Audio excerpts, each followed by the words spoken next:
Moving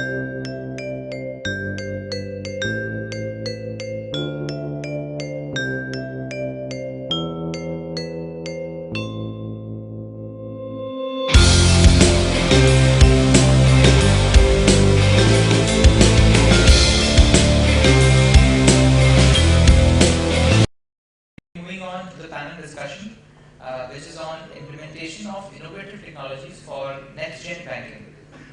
And again, we have stakeholders from various aspects of BFSI sector.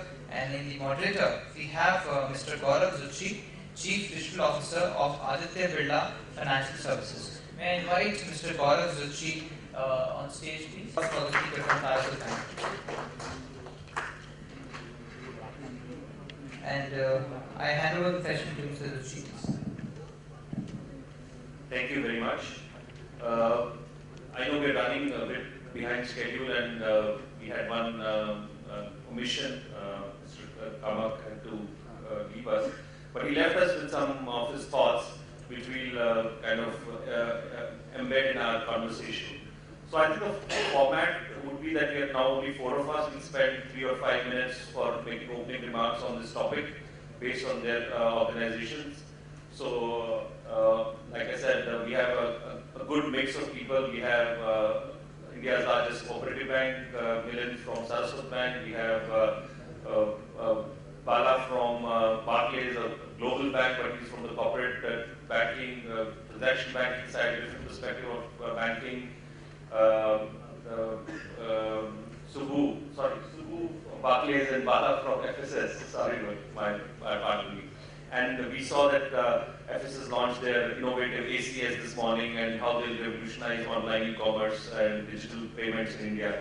And I bring a perspective of a diversified financial services company, Aditya Birla Financial Services Group, which I'm the CTO of, is a holding company of 12 companies. You might have heard of our companies in isolation: Birla Sun Life Insurance, Birla Sun Life Mutual Fund, Aditya Birla Finance, which is India's one of the largest, fastest growing NBFC, we have a housing finance.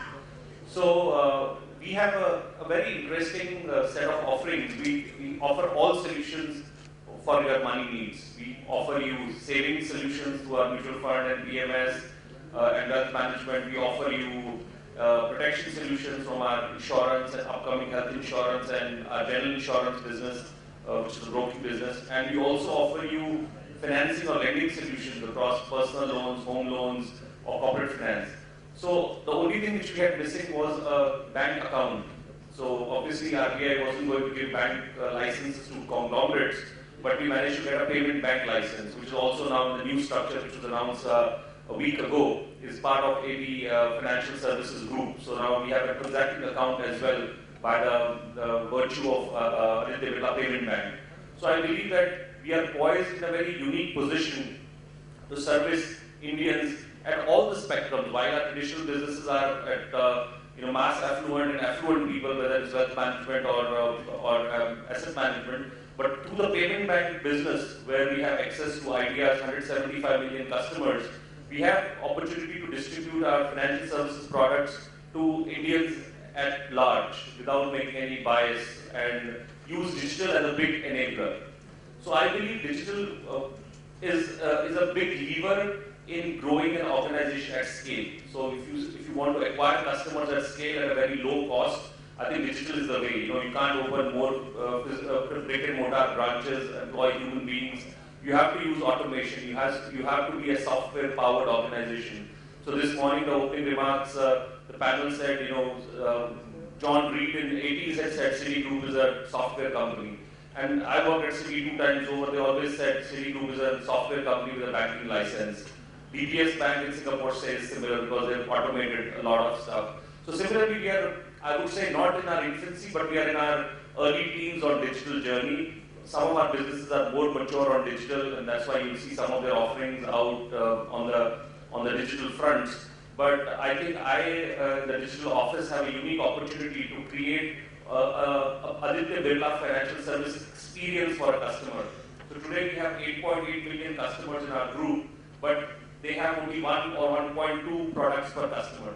So I believe digital, other than acquiring customers at scale at low cost, helps cross-sell very well. Because you're able to look at their data footprint, their current financial assets and recommend using machine learning, using digital, using analytics, the next best financial product. So we believe that if we have 6 or 7 offerings to get 4 times cross-holding, which is 4x, by 2020, that's our mission 2020 for the group. And we believe digital is going to be a big enabler because we can't sell four people to the same customer, one selling mutual fund, one selling insurance, one selling financing, one selling wealth management, because either customer doesn't have time for 4 people or he just feels this company is stupid that they don't even know I'm one customer. So technology and digital enable first us to see this customer as one Aditya Birla customer, to look at it, all of his cross holdings in a single platform, single digital front end. When he logs in, he sees what I have bought today, and the system will automatically using robotic advice or some questionnaire or using his goals, recommend him next best financial products. So I think that's the crux of the digital vision or the digital imperatives at Aditya Birla Financial Services Group.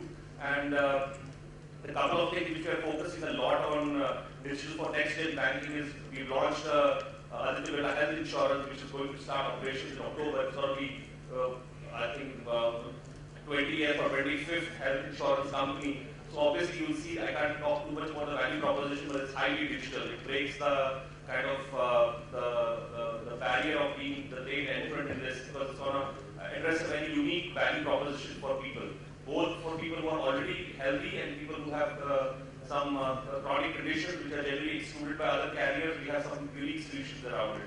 We've just got approval and we're going to go live with a digital lending company within our NBFC, which will be purely digital. It will digitally originate, digitally underwrite, and digitally disperse and collect. There will be very few people in that organization. It will be pretty much run by software. So other than that, we're trying to digitize our more traditional businesses like insurance and mutual fund by having apps for customers, apps for our distributors, apps for our partners, which are the bank insurance partners and all. So I think I'll stop at that. I'll let all the 3 panelists make their opening remarks and say how digital and how NexGen solutions are impacting their lines of business and their customer segments. Over to you, sir. Good evening. I'm from FSS. Last 25, this is our 25th year we celebrate. We have been in the payments. We have not moved out of payments for the last 25 years. One thing what FSS stands for is fast, secure, and simple payments. That's what we do, and that's what all our investments goes into in terms of what we do. More importantly, when we think internally like a bank. Today, I can say that we are the 4th largest bank in this country. When I say that, because we have our own 10,000 ATMs which we write. We are the largest payment gateway in the country in terms of processing. We process almost like 4 million transactions on a payment gateway. Similarly, we do the largest number of IMPS transactions through our IMPS service, all on the posted mode. We get paid on transaction. Similarly, we do the largest number of, one of the largest number of financial inclusion transactions in terms of other payment services.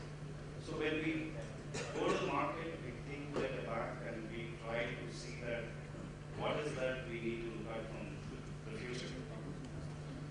For us, we are in both cash and cashless or less cash society. So we put our money on what is going to happen on the cash side of the business and what is going to happen on less cash side of the business, because that's what at least we believe at least next 5 years ATM will continue, cash will continue, and we need to work on those areas. Some of the things which we are working on in the future is on Internet of Things, specifically in the ATM space. Today, if you look at it, average, we also saw a report on saying that most of the ATMs are not available more than 70%, 60%. Any of them doesn't work. To make sure that availability of ATM is important, so a lot of things can be done on Internet of Things. Like I said, like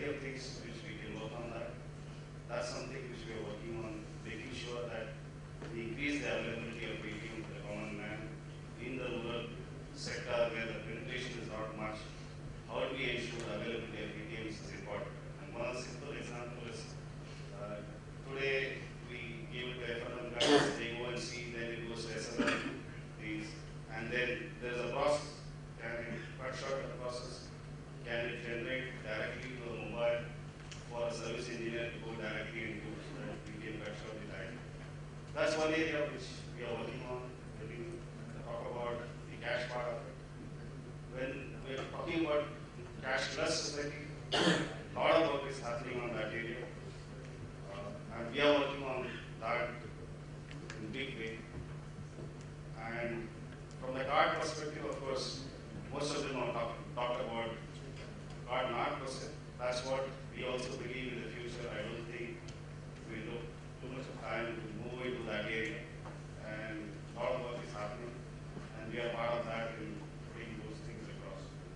And most important thing, what I saw was Mr. Nandan his presentation on future of banking. Anybody has seen that presentation? It recently came where it says that banking will be a platform. We genuinely believe in it. Banking will be a platform. And specifically, it's talked about India Stack, which talks about paperless layer, less layer, and cashless layer. That's something which we are working on. So all our focus is to make sure that can we reach that position in the next 3-4 years. That's all about us. Thank you.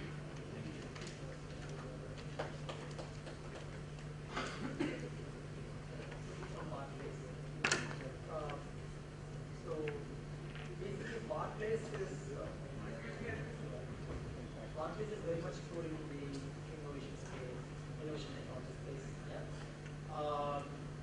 So Barclays came up with a English ballot for UK market back in 2012, and it started off with a 1.2 lakh customer base. Now we have 1.8 million there, and it's one offering where it actually brought customers using the latest technology, etc. And it has been a very popular platform. And in terms of innovation, the innovation hubs that is there across the markets globally, we have 7 innovation hubs, including one in India, in Mumbai. So this was started recently in May. So what we do is basically partner with the startup ecosystem. So we land with vendors.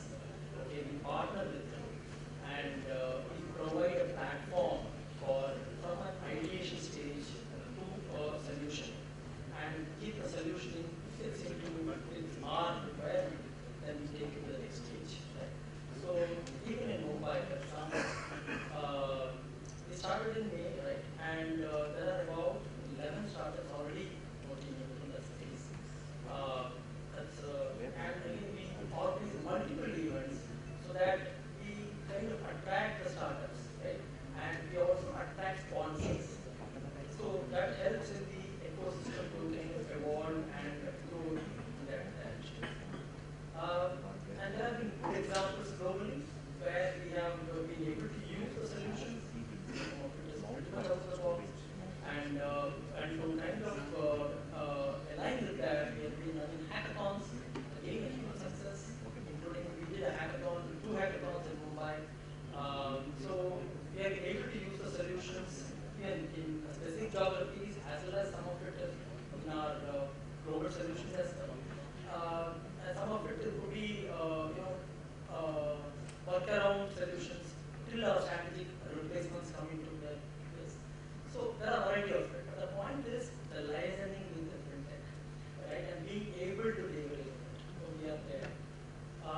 Then on the investment banking side, so we are working with R3, a global consortium, in multiple banks, in the derivative space, in the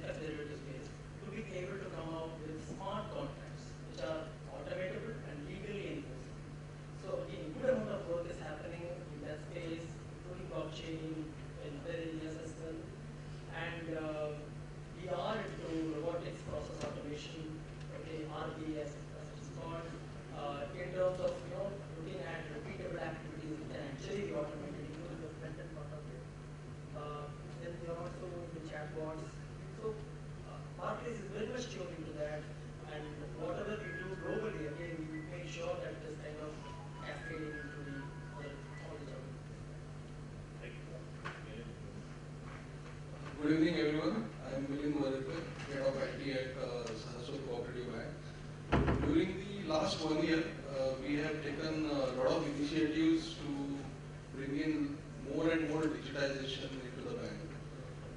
On technology front, we are ensuring that we are building fault-tolerant systems, infrastructure is resilient. On processes also, we are ensuring that most of the loan origination or disbursement processes are also automated. Even the sourcing processes are also, like lead management is also being automated. On the technology front, we have been predominantly having an internalized IT enablement, because our core banking is in-house, grown in-house. Our other products like net banking also is grown in-house. But going forward, we have realized that we will have to not only continue to do development, but we also will have to keep on engaging with fintechs. So from that point of view, we have formed a technology council in the bank, and this technology council is represented by the IT and business divisions also. And we evaluate continuously, keep on engaging with fintechs and evaluate the products, and whatever is found suitable to the organization for building the more and more automated processes for the customers. We internalize that, and recently we have done that. We have engaged with the fintech and launched an app for blocking of the cards.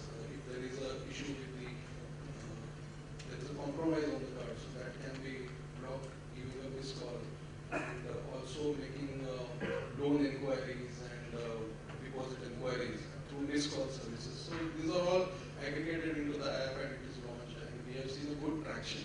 So within a month, we have seen that 7 lakh hits onto this app, and there have been more than 10,000 downloads. So we have realized that we will have to engage more and more with the fintechs and bring in more and more digitization to the bank.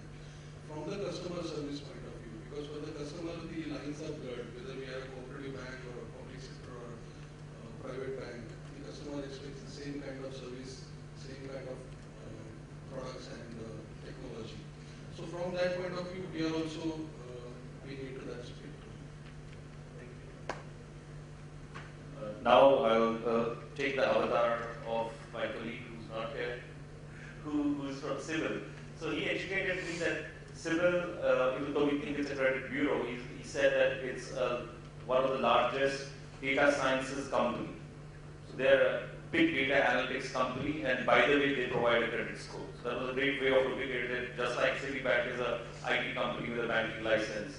So Mr. Kamak told me that even though most of the times the credit score traditionally is based on a customer's repayment history or his check bounce history, and then you get a score, 700 means good credit, below 700 means bad credit or what have you. But in India, there is a whole lot of customers who have thin or no file. That means they've never borrowed before, first time borrowers. Or people who never needed to borrow and want to apply for the first car loan, bike loan, home loan. How do you give a credit facility to them as a lender? Because when you try to hit Civil or Experian or iMark, you get no results, no records found. So there are a lot of these companies in the market today, whether you call them fintech or data science companies, who are trying to create models of alternative credit. So we, in our group, have Idea Telecom as our sister company. So a lot of people say that if you can get some data of a borrower from Idea, and suppose he's been an Idea customer for 2 years or more, even though he's prepaid, we want to know how much does he top up, how frequently does he top up, what does he top up for, only for SMSs, voice, or also data. Does he call domestic, or does he call, does he call within the circle, or does he call STD? How many people does he call? How long is his call? If it's only a few seconds, it means he's probably IR-made driver. If he calls for 10 minutes, maybe he's talking to a family or he's a business guy.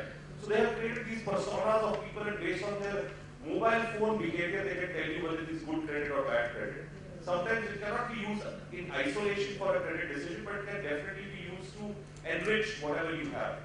So similarly, today a lot of payment wallet companies have customers loading money, doing recharge, buying a movie ticket, buying a IRCTC ticket, ticket, red bus ticket. So they're leaving a digital footprint behind in that wallet. A Paytm wallet, if I've been a customer for 2 years, I'll have many Uber trips, some movie tickets.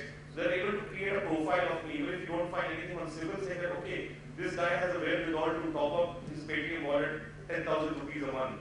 That means he probably has income more than 10,000. Maybe with taxation and everything, maybe he has 30,000 even if he puts all his savings in Paytm. So you have some idea about this person rather than just a name and a PAN card with no civil. So I think that is going to be a new revolution in India to help bankers, help NBFCs, help other lending institutions, whether P2P or other kind of alternative lenders, to look at non-credit bureau data because there's sparse, to use those for underwriting. So I think there's a science that with IBM's Cognitive and Watson, I've seen some case studies where somebody comes for a loan and says that I need, say, okay, I tell you my goal. In 4 years, I want to have 5 lakh rupees. So should I buy 5 lakh rupees in 4 years, or is there a way of borrowing 4 lakh rupees now and doing a small business with that so that I have 5 lakh rupees in 4 years, especially if you're in a small village or stuff. So you actually get a different alternative way of looking at somebody's needs rather than just giving him a exact loan disbursement compared to giving him a kind of a planning for his financial goals. So I believe that credit decisioning and credit underwriting using alternative methods and using big data will be a big thing. And I would like if the panel wants to comment on it, or else we can ask another question. If you want to have a comment on alternative lending? Yeah, I mean, whatever Gaurav says, I concur with that, because alternative mode of lending will have to be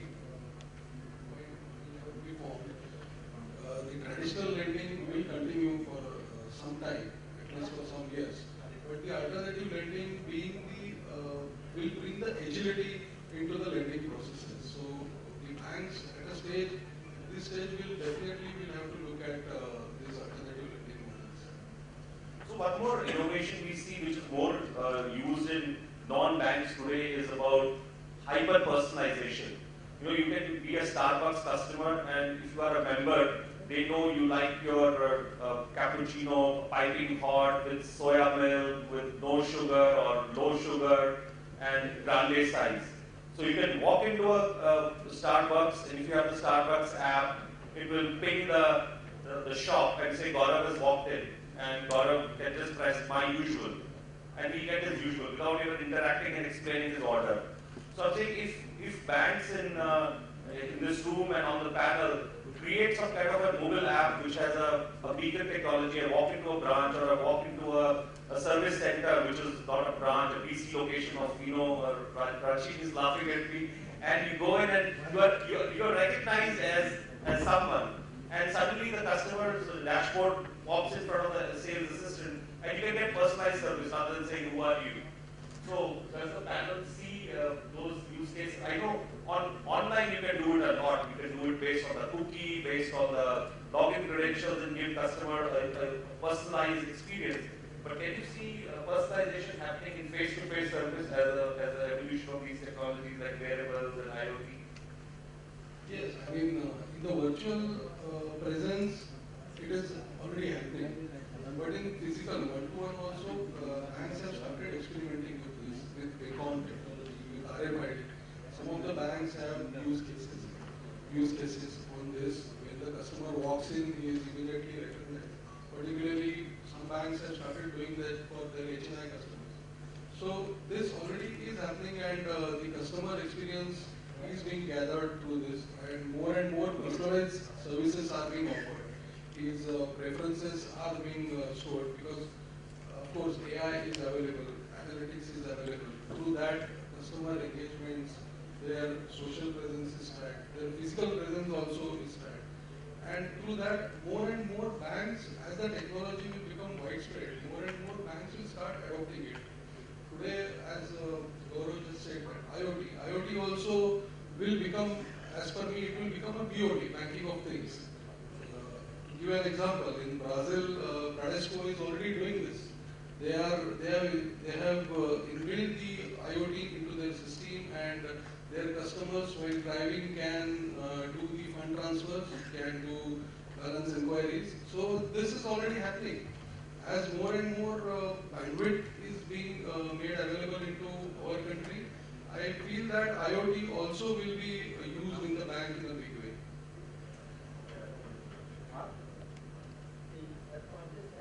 Basically, the banks are tech savvy and they can actually help their corporate clients, in this direction.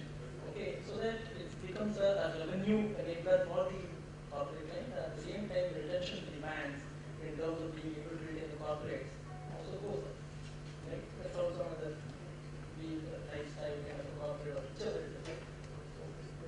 I'm saying that today, specifically in your space, Subbu, where you have physical flow of goods, when you're doing a trade, and it's a physical trade, and all the containers are geotagged, and they know which ship it's on, when it will land in Mumbai airport, when the authorized delivery has to be paid. That can be an IoT use case, right? As soon as the ship lands in, if it doesn't get paid in 3 days, some automatic account will have a mandate to start paying the holding charges and stuff. So that's very possible already in your space.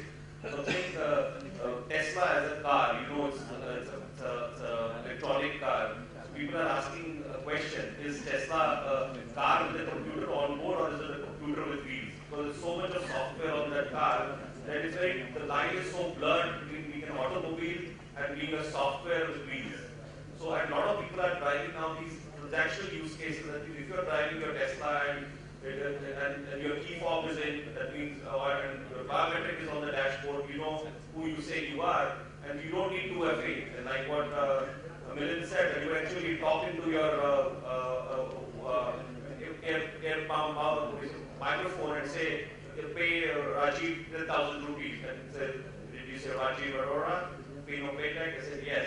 Double confirming, and there's a voice biometric, and the transaction goes.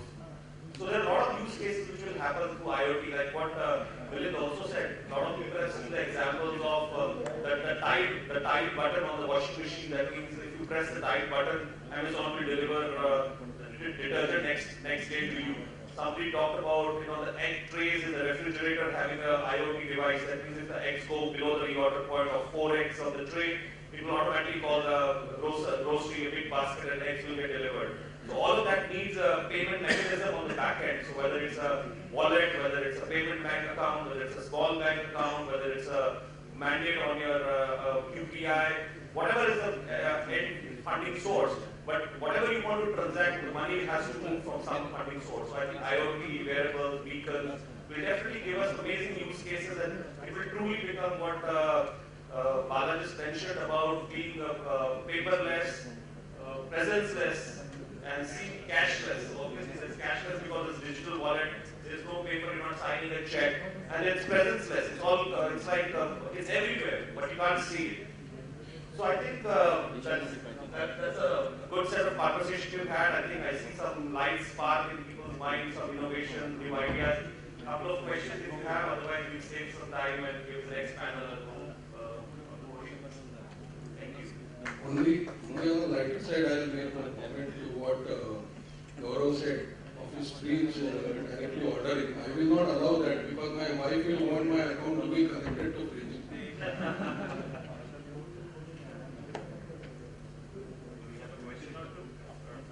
Any question?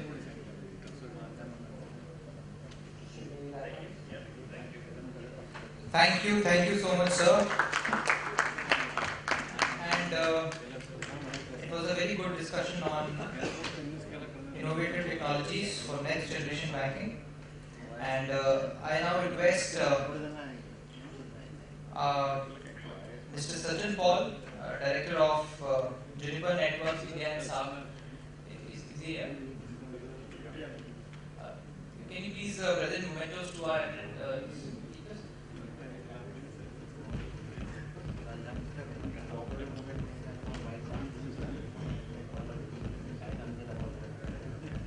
I request you to present mementos to our eminent speakers, and to start with the moderator, Mr. Gaurav Zutshi, Chief Digital Officer of Aditya Birla Financial Services. Round of applause for Zutshi. And Mr. V. Balasubramanian, President of Transaction Processing and ATM Services at FSS. Mr. Bhuvendran, he is not here. Mr. K.G. Subramanian, Director IT of Barclays Bank India. and Mr. Elets BFSI, General Manager IT of Saraswat Bank. Can we have a group photo, please?